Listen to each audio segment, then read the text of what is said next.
Pope Francis left an indelible mark on the Catholic Church.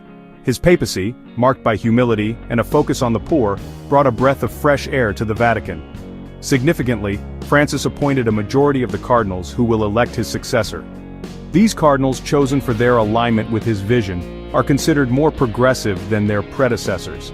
This suggests a potential continuation of Francis's pastoral approach within the Church. The direction the Church takes in the coming conclave will be telling.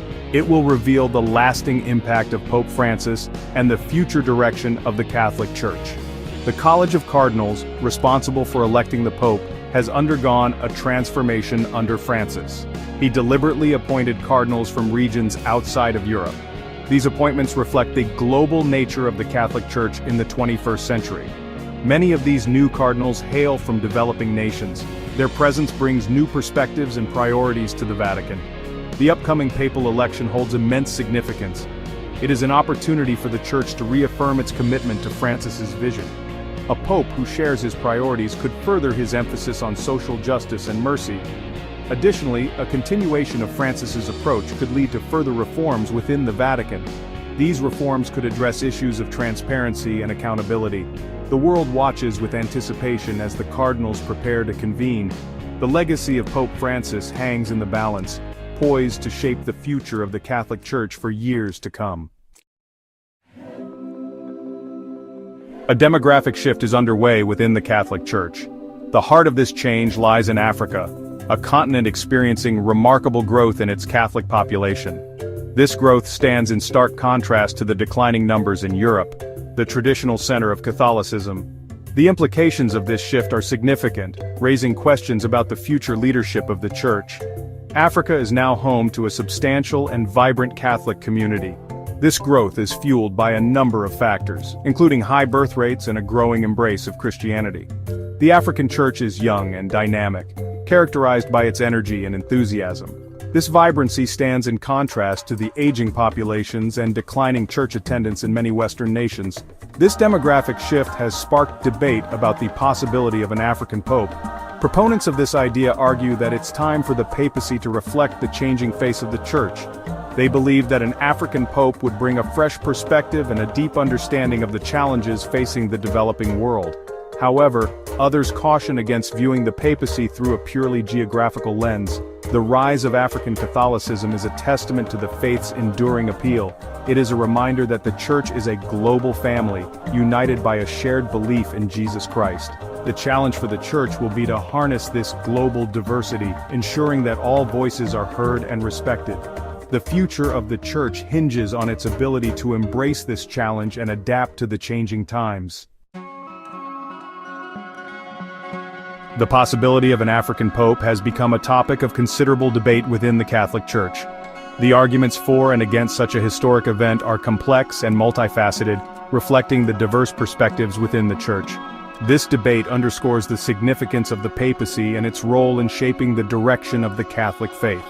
Those who advocate for an African pope point to the continent's burgeoning Catholic population. They argue that it's time for the papacy to reflect this demographic shift. An African pope, they believed, would serve as a powerful symbol of the Church's universality. Moreover, they contend that an African pope would bring a unique perspective to the papacy, informed by the challenges and triumphs of the African continent. However, there are also voices of caution. Some within the Church worry that focusing on a candidate's nationality could overshadow other important qualifications. They argue that the most important criteria should be the individual's holiness, wisdom, and ability to lead the Church. Others express concern that an African pope might face undue pressure to prioritize African issues, potentially to the detriment of the Church's global mission. The debate surrounding an African pope is ultimately a reflection of the Church's grappling with its own identity in a rapidly changing world. It raises fundamental questions about representation, diversity, and the future direction of the Catholic faith. As the Church navigates these complex issues, it must do so with sensitivity, wisdom, and a commitment to unity. The possibility of an African pope must be considered within the historical context of African representation within the Vatican. While Africa's Catholic population has surged, its presence within the Church's leadership has lagged behind. This disparity highlights the challenges African clergy face in ascending to positions of influence within the Vatican hierarchy. Historically, the papacy has been dominated by Europeans. This Eurocentric focus has begun to shift in recent decades, but significant barriers remain for non-European clergy. African cardinals, while increasing in number, still hold relatively few positions of power within the Vatican's various departments and congregations. This lack of representation can be attributed to a number of factors, including historical prejudices and a lack of networking opportunities. Despite these challenges, there have been signs of progress. Pope Francis's appointment of more African cardinals demonstrates a growing awareness of the need for greater diversity within the Church's leadership.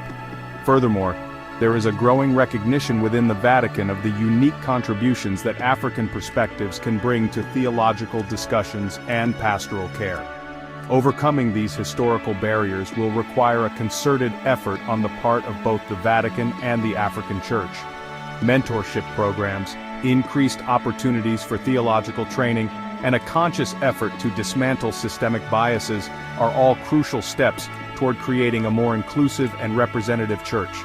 The future of the Church depends on its ability to harness the talents and wisdom of all its members, regardless of their continent of origin.